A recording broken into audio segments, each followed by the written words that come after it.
In contrast to the largely rural east, the west of the country is a dense web of interconnected urban centers. The biggest of them all is Amsterdam, the nation's bustling capital. Its winding cobbled streets are lined with tall, narrow houses. And with a population of over 800,000, available land to live on is at a premium. But miraculously, a bird's-eye view of Amsterdam does reveal space, if you look hard enough. The city is full of crisscrossing waterways. And 45 kilometers down the canal, in the city of Nieuwegein, forward-thinking architects have come up with an ingenious solution to help solve Amsterdam's housing crisis. By the water's edge, a new estate of innovative eco-homes appears to be nearing completion. But not all is what it seems, because the foundations of these buildings aren't fixed to the ground. They're floating homes, and they're about to be towed to a brand new aquatic neighborhood in Amsterdam. Sascha Glassel is one of the architects working on this project. 20 of the nation's most innovative architecture firms have collaborated to create a surprising vision for the future. They want to fill one of the city's available waterways with a community of homes that float on water. We worked 10 years on this project to make the most sustainable floating neighborhood in Europe. This particular house is extra special. Sascha has built it for himself and his family to live in. And for the last year, he's been thinking of little else. When I wake up and sit with my daughter and my wife, the reflection of the water on the walls, it's just a dream.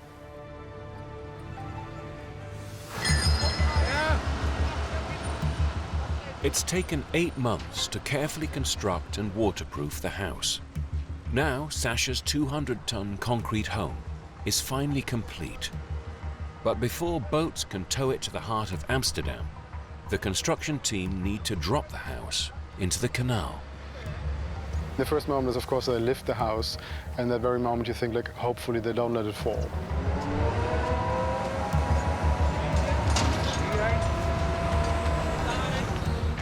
To lift it into the water, the house first needs to squeeze between 2 huge cranes.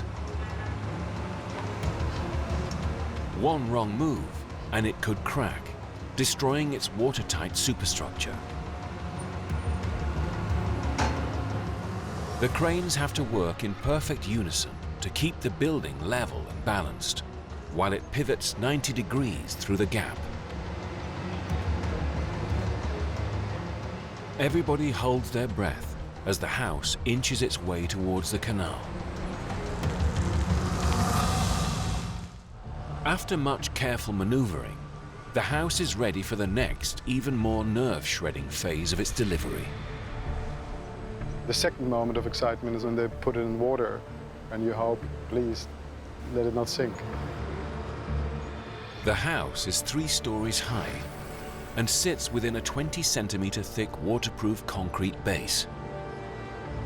This concrete base acts like the hull of a boat and allows it to float in the water. But any unseen cracks or damage to the concrete could cause the house to sink.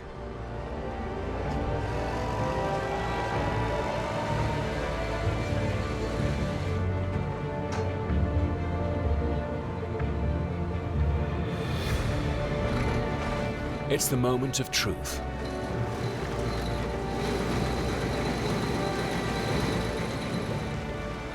The house touches the water for the first time and slowly finds equilibrium.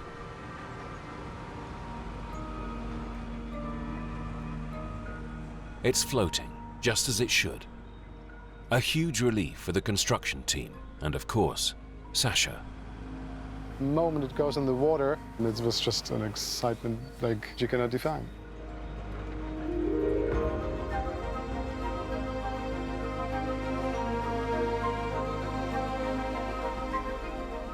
Viewed from above, it's an astonishing sight. A full-sized family home navigating its way up the canal.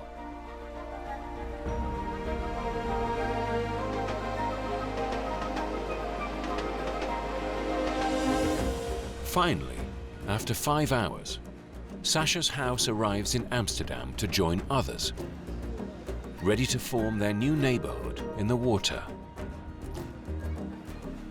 Once again, this small country has used innovative engineering to solve its limitations.